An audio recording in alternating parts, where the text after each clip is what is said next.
안녕하세요, 해공호정입니다. 자, 카카오 네이버 카카오 오늘도 두 종목 함께 보도록 하겠습니다. 자, 오늘 두 종목은요 약보합 수준으로 지금 다 전환되고 있습니다.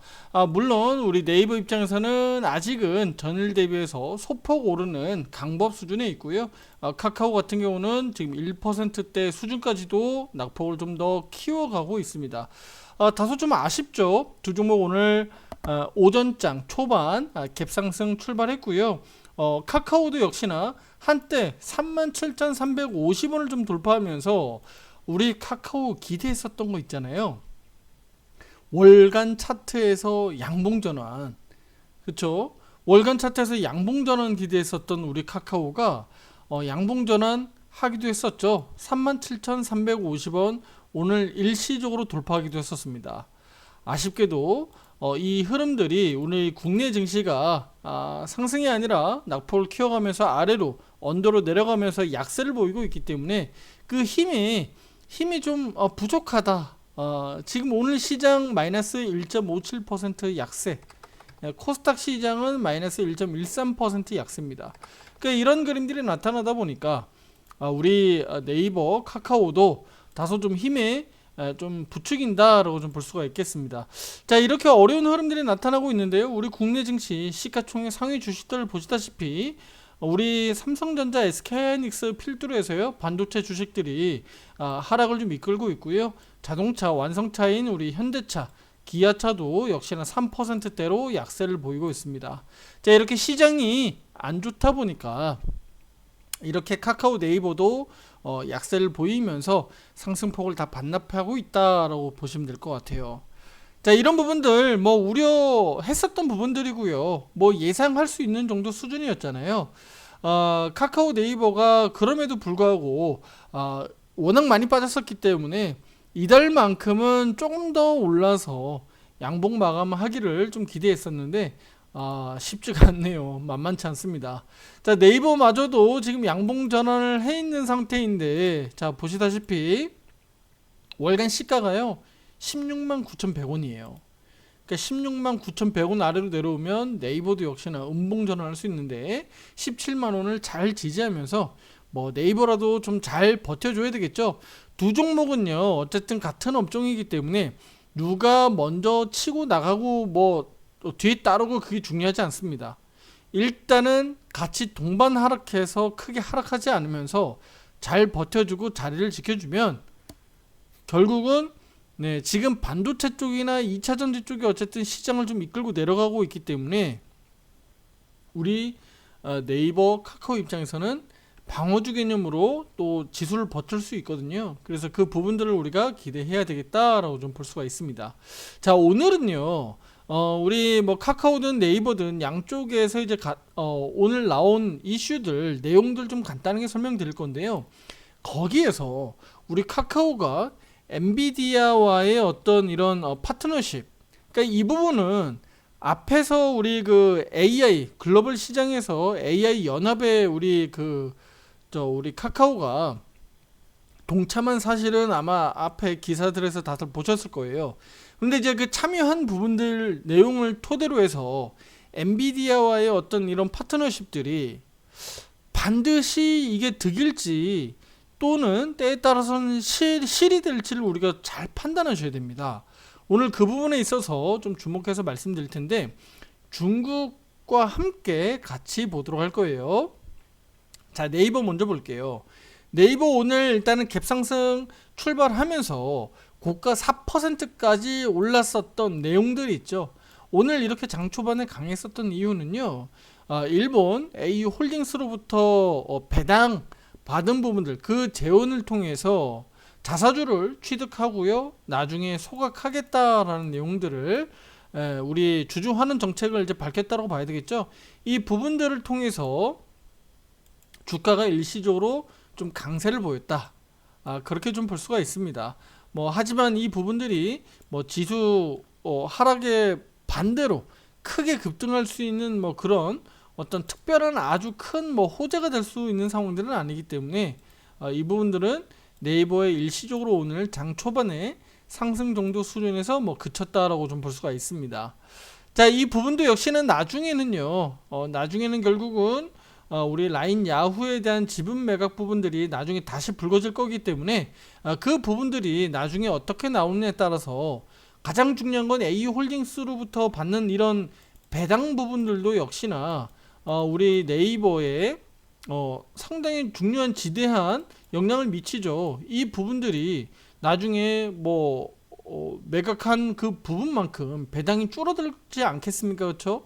그러면 그 부분들이 재원들이 줄어드는 거니까 실제 네이버의 영업이익이라든가 또는 오늘만 놓고 봤을 때 이런 내용들 자사주를 살 수 있는 어떤 이런 재원들이 부족해지는 거죠. 어찌됐든 이런 부분들은 네이버 측면에서는 부담이 될 수 있는 재료이기 때문에 나중에 차후에 라인 야후에 대한 매각 부분들도 지금 현재는 우리 진행하지 않기로 했기 때문에 차후에 이런 부분들도 한번 나오는 대로 또 주목해서 우리가 내용을 좀 보도록 할게요. 지금 당장으로서는 네이버는 어쨌든 17만원대를 우리가 예상했었던 부분들 이번 달 마감을 요 정도 수준에서 잘 버텨주길 기대하고 있는데 일단 오늘 9월 말일이니까요. 마감을 잘 해주길 기대 한번 해보도록 하겠습니다. 자, 다시 이제 카카오로 가겠습니다. 카카오는 일단 오늘 제가 오전에 오른쪽 화살표 매매방에서 말씀드렸듯이 실패했습니다. 오늘 양봉 전환은 어렵게 됐어요. 그렇죠? 양봉 전환은 어렵게 됐다. 네. 하지만 일단은 네이버 측면에서 다소 조금 더 네이버가 위에 올라 있고 긍정적이다 보니까 카카오도 급하게 지금은 매도 비중을 막 실어서 막 도망가고 이런 상황은 아니다라고 좀 보여지고요.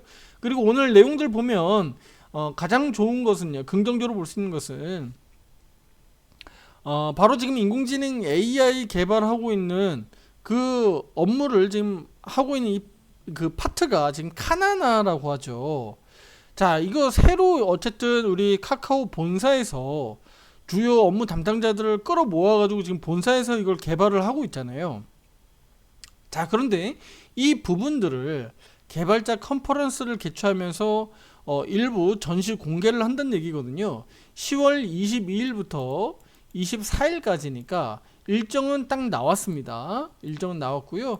3분기 실적 시즌 들어가기 전에 이렇게 일부 컨퍼런스를 통해서 실제 인공지능 AI 개발 현황이라든가 또는 이것을 통해서 자율주행 자동차 또는 로봇 배송 서비스 이런 것들을 우리가 확인할 수 있겠다. 전시존을 통해서 우리가 알 수 있다라고 하는 겁니다. 자, 이런 부분들이 실제로 카카오에 대한 인공지능 AI 개발에 대한 부분들을 우리가 어느 정도는 알 수 있고 또 윤곽을 알 수 있기 때문에 이것은 분명히 중요한 긍정적인 호재의 소식이다라고 볼 수가 있어요. 그러니까 이걸로만 놓고 보면 어찌됐든 카카오 입장에서는 득인 측면을 우리가 볼 수가 있겠죠. 네, 긍정적으로 볼 수가 있습니다. 그리고 여기에 이제 참여하게 되는 엔비디아 수석 부사장도 참여해서 여기에서 일부 또 우리 또 연설을 또 할 예정이라고 하니까 그 부분들이 실제로 또 카카오에 또 어떤 시너지 효과 또 긍정적인 또 효과로 작용할지는 우리가 주목해 볼 필요가 있겠습니다. 그럼 날짜상으로는 10월 후반부가 되기 때문에 그러면 10월 초에 우리 국내 증시 또 카카오 네이버가 어떤 흐름을 그리냐에 따라서 10월 뒤로 후반부로 가면서 주가 탄력이 어떻게 좀 이어질지 우리가 예상을 해볼 수 있겠다라고 보시면 되겠고요. 지금 현재로서는 단기적인 추세 흐름들 양호합니다. 시장이 다소 오늘 조금 밀려 내려와서 그렇지 우리 주가 흐름은 아직은 양호하다라고 좀 볼 수가 있습니다. 자, 그러면 실이 될 수 있는 부분들은 뭐가 될 수 있을까요? 자, 조금 전에 제가 말씀드렸던 부분들은 바로 득이 될 수 있는 부분인데 득이 될 수 있는 부분들 말고 바로 실이 될 수 있는 부분들은 바로 뭐냐? 바로 최근 들어서요. 중국 정부에서 엔비디아의 AI 칩 사용을 사실상 금지하는 발언들을 했어요. 그러니까 이런 어떤 발언 지침들은요. 곧 바로 시행으로 가기 때문에 중국 공산당이잖아요. 이렇게 가기 때문에 상당히 좀 예민하게 보셔야 됩니다. 특히 미국이 대중 제재를 예, 피하려 성능을 낮춘 중국용 HI-20 모델 있죠.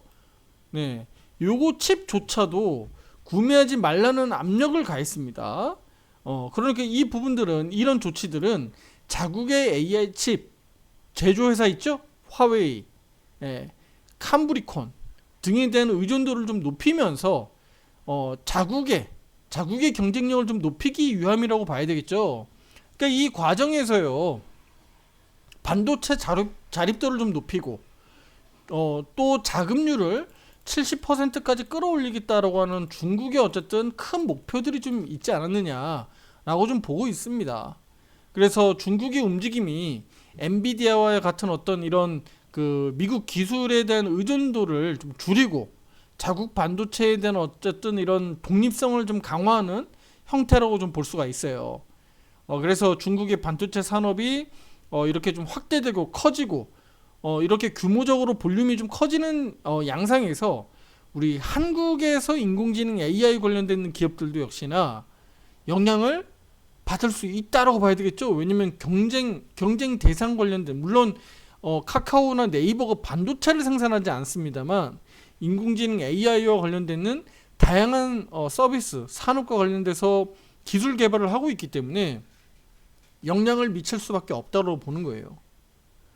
자, 그러면 투자자분들이 엔비디아 그러면 중국에서 구매하지 말라라고 했는데, 그러면 실제로 그러면 엔비디아가 중국에 얼마나 납품 공급을 하고 있고 매출 비중이 얼마나 되는지를 한번 보시면 되잖아요. 자, 미리 제가 준비를 해놨습니다. 지금 엔비디아입니다. 엔비디아가 국가별로 매출 비중을 확인할 수가 있습니다. 여기 이렇게 제가 조금 더 크게 키워 볼게요. 매출 비중이고요. 여기 가운데쯤 보시면 미국 비중이 지속적으로 높아지고 있죠. 2022년도, 2023년도, 2024년도. 네, 매출 비중이 미국 비중이 월등히 높아지고 있고요. 절반 가량을 차지하고 있는 정도 수준이니까 44%. 그다음에 대만 비중 22%. 그리고 여기 보시게 되면 중국. 근데 여기 홍콩 포함이라고 되어 있죠. 바로 중국이 16.9% 가량 차지하고 있습니다. 물론 2022년도, 2023년도 대비해서 어때요? 점차적으로 비중이 낮아지고 있죠. 자, 이 부분이 특징입니다. 그러니까 실제로 엔비디아는요, 중국의 매출 비중 자체를 낮춰가고 있다. 자, 그런데 중국에서 우리 엔비디아의 어떤 이런 주요 칩들을 구매하지 말라라고 압력을 놓고 있고, 실제로 그렇게 지침을 내렸다라고 볼 때, 그럼 향후에 우리 중국에 대한 어떤 매출 비중들이 더 현저하게 낮아질 수도 있다는 얘기잖아요. 이 부분들을 실제 그러면 미국에서 매출이 더 크게 규모적으로 커질 수 있겠느냐가 관건입니다. 미국 내 비중이 그만큼 훨씬 더 크게 더 클 수 있느냐, 아니면 일시적으로 중국 비중이 급격하게 낮아지면서 실제 매출과 영업이익에 어떤 큰 타격이 이어지는 것은 아닌지도 역시나 우리가 주목해 보셔야 되겠죠. 네, 중국이 뭐 실제로 맷집이 많이 강해진 상태이기 때문에 뭐 우리 트럼프 당시 때부터 우리 쉽게 얘기하면 미국이 중국 때리기를 하고 있는데 크게 타격을 입지 않고 있어요. 그러니까 강해진 이 맷집으로 실제 중국이 시작도 안 했다라고 저는 보고 있는데, 중국이 실제 미국 기업을 타격을 주려고 그러면 어떤 방식으로든 큰 타격이 될 수도 있다. 특히 빅테크 기업들에게 상당히 좀 우려가 되는데, 우리 카카오 입장에서요, 지금 이렇게 오늘 소식들 나온 뭐 엔비디아와의 어떤 이런 파트너십 관련된 부분들, 이 내용들이 어찌 보면 자칫 잘못하면 오히려 실이 될 수도 있다. 마찬가지죠. 그리고 인공지능 AI와 관련되어 있는 기업들이기 때문에 우리 네카오, 그러니까 네이버 카카오 역시나 두 종목 마찬가지입니다. 혹여라도 이쪽 엔비디아 쪽 크게 문제가 생겨서 주가가 급락 나오거나 인공지능 AI 관련된 업종들이 한꺼번에 동반 하락한다. 뭐 중국과의 갈등들이 좀 더 격화되면서 무역 마찰 이런 부분들이 더 격화지면서 서로 거래를 안 한다? 서로 등 돌린다. 이것은요 상당한 위험 노출이 되는 겁니다. 그래서 이 부분들이 우리가 너무 쉽게 그냥 기사 한번 띡 읽고 그냥 넘길 내용들은 아니겠다. 그래서 앞으로 우리 미국 증시도 마찬가지겠습니다만 우리 그 속에서 엔비디아 그리고 한국 증시 중요하지만 그 속에서 우리 카카오 네이버 어떤 흐름들을 보이는지 앞으로 인공지능 AI와 관련되어 있는 개발 속도도 중요하겠습니다만 글로벌 시장에서 엔비디아와 우리 카카오 네이버 그 다음에 뭐 SK 하이닉스라든가 이런 관련되는 반도체 기업들도 어떤 흐름들을 보이는지 우리가 보면서 추적하면서 우리 주식 시장에서 대응해 나가면 좋겠습니다. 자, 이 부분들을 잘 따져가면서 우리가 대응할 필요가 있겠다. 엔비디아와의 어떤 이런 파트너십들 이 기사만 놓고 보면 무조건 득일 것 같지만 오히려 이게 실이 될 수도 있으니까 이 부분들도 우리가 꼭 참고해서 보자라고 말씀드리도록 할게요. 아시겠죠? 네, 구독, 좋아요, 알림 설정 잊지 마시고요. 다음 영상에서도 더 좋은 내용으로 찾아뵙도록 하겠습니다. 감사합니다.